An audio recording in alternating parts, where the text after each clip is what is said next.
What are you going to do? Record another podcast? I used to do the same thing as a child. Sit in my closet and pretend to talk to imaginary listeners. You're not going to make sense of this. No matter how you try and word this, it's not going to work. I know that I look and sound like Napoleon Dynamite had a baby with Ray Romano. It's going to be a good show. Welcome to the Dynamic Wit Comedy Show. Yeah!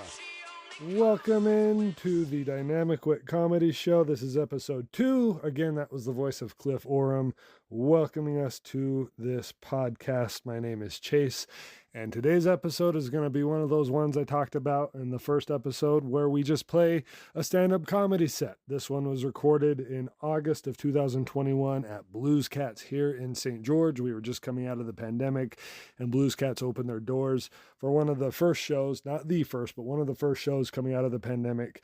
It was a great crowd. There's about 10 comedians who performed that night, about 10 minutes each.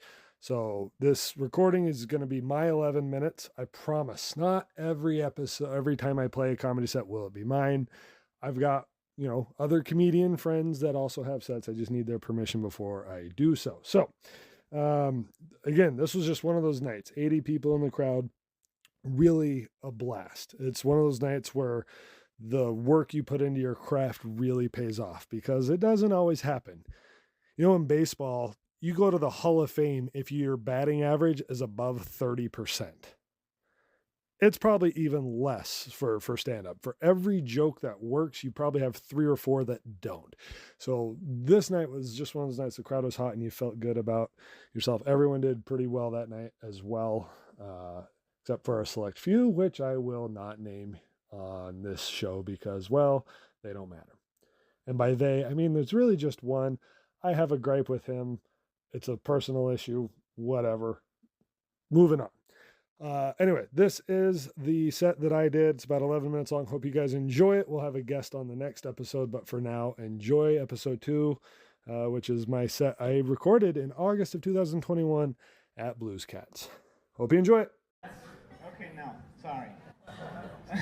Please give it up for your next comedian, Chase McPhee. Give it up for Chase, everybody.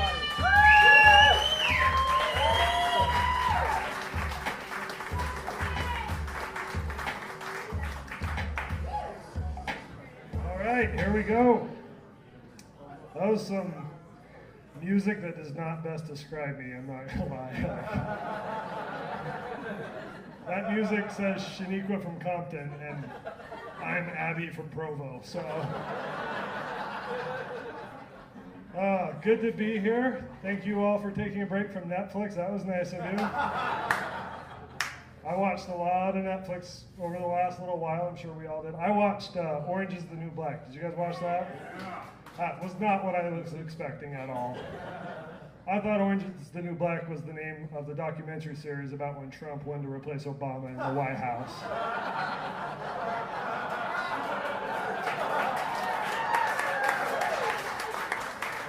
Did you notice the delay in the laughter there? First you were wondering if it was racist, and then you looked over your shoulder to see if there was any orange people here. Some orange supporters.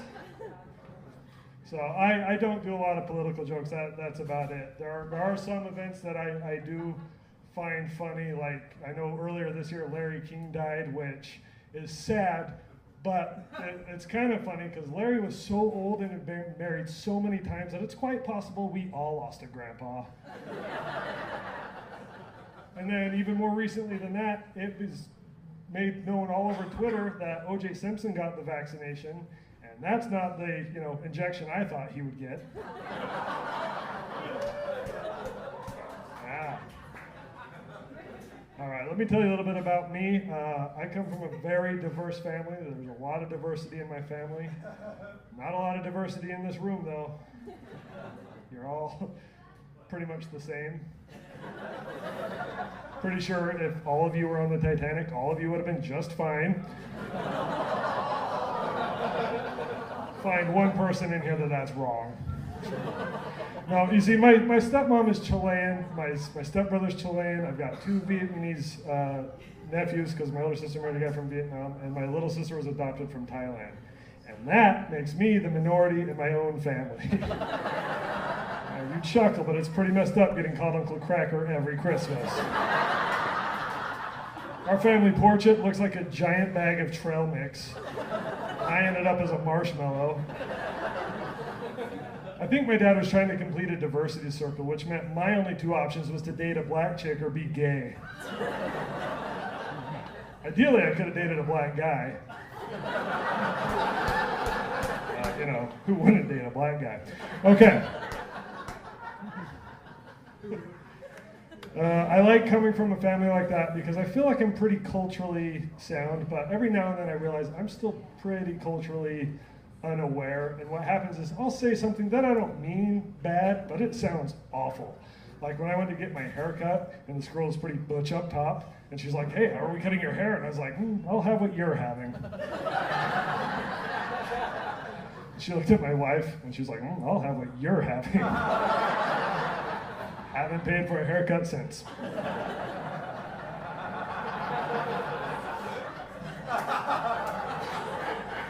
It's fun being a comedian because you always have a punchline ready to go, but sometimes it gets you in trouble. I got kicked out of a doTERRA essential oils sales meeting for one comment that I made. And I'm not making fun of the product, I'm just making fun of how the situation was presented. The lady doing the sales pitch told us that her husband used to struggle with low testosterone, and then she rubbed some oil on him and he was fine. Some of you see where this is going, that's good. Because clearly what she doesn't understand is that to men, any oil can be essential.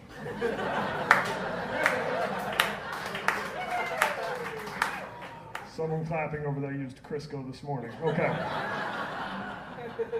So I rose my hand and I asked her, "What oil do you use if that oil lasts for more than 4 hours?" She then told me that if I couldn't take it seriously, that I needed to leave. So I got up, took my free samples, went home and boosted my testosterone. That was one heck of a product, you guys. I had a friend get married recently, and that was fun. I mean, he's my age, and his wife was when they got married, she was almost 19. She was almost 19, and that's a little young. Like, I'm fine with the age gap, but that's a little young. And he told me that he met her online, and I was like, well, of course he did. Because how else does someone your age meet a girl born after 9/11? Yeah, I bet the first question he ever had to type to her was, "You're not a cop, are you? LOL." Just to kind of put this in perspective, I have a system, I think it's foolproof. Who here remembers the Spice Girls? His wife does not. And that should be your #1 indicator right there. If she's too young to tell you what she wants, what she really, really wants, she's too young to get married. Now I did the opposite thing. I married a woman who's 6 years older than me. Yeah, hashtag me too. Did I use that wrong? No. My wife and I also met online. We met on Ancestry.com. If you want to know what it's like to have a wife 6 years older than you, here's a fun game to play. If we were to reverse time and take off half of the years of my life, I'd be 17 years old and my wife would be a pedophile.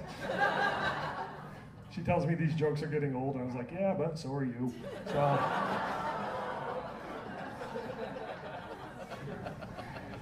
okay.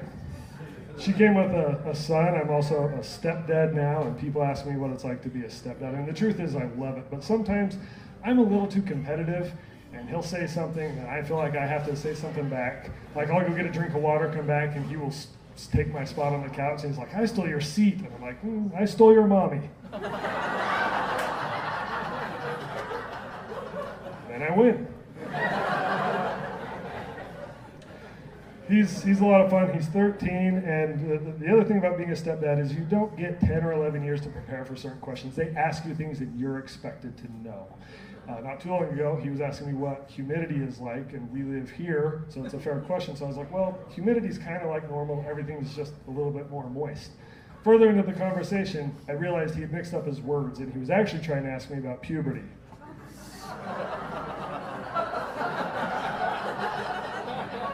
Luckily, it's the same answer because puberty's kind of like normal and everything's just a little bit more moist. He doesn't realize what kind of power he has as a stepson, though. You see, if I'm ever doing anything he doesn't approve of, all he has to do is threaten to tell his dad on me, and I'll fold, because his dad has a tattoo on his face. Like, I don't know if you know this, but people who have a tattoo on their face, they're not bluffing, all right? Like, if they say they're going to do something, they're going to do it.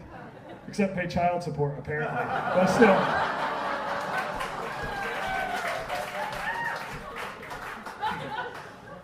He told me he wanted to come to one of my shows. I was like, I don't think you do.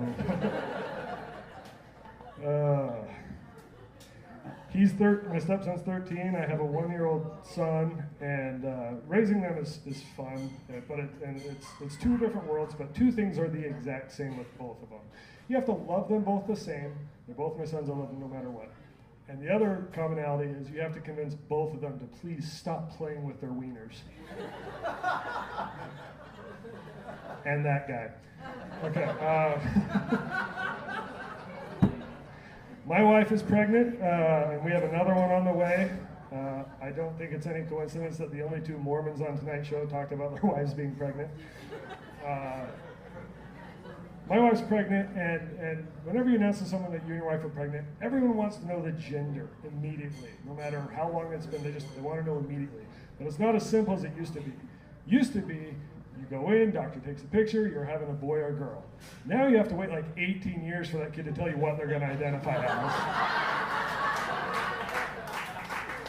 And 18 is if you're lucky. Remember, Bruce Jenner waited until he was like 65. And now you can take Spencer to college and 4 years later go to Sparkle's graduation.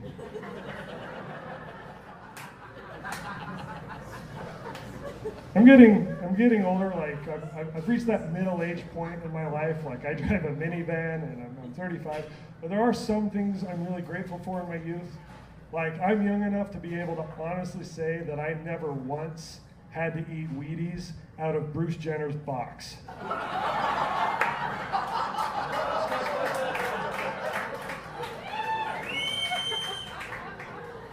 That's a sidebar. I like being a comedian, I like being a father, and it's an interesting dynamic because you have to figure out the balance between your parenting brain and your comedic brain. I'm scared for when my kids get older and we're in an argument and one of them says something to me that's horrible. Inevitably they will, every kid does it. But like, what if one of my kids calls me something like an MF? Do I calmly talk about that like a parent, or does my comedic brain kick in and say, well, I might be an MF, but remember, it's your M that I F. And again, I win. I had an embarrassing moment. I sent the text to the wrong person, which usually that's embarrassing, but it's even worse if like you're texting your significant other, but then your friend gets it and then they get to see what kind of creepy things you say to your significant other. Like the text I sent said that I was going to spirit spoon you in my sleep. Don't ask me what that means. The embarrassing part about it, though, is that I accidentally sent it to my wife's dad. Yeah. And he asked me, he's like, what the heck is spirit spooning? And I was like, well, it's kind of like normal, but everything else is just a little bit more moist. That is all my time. Thank you very much, guys.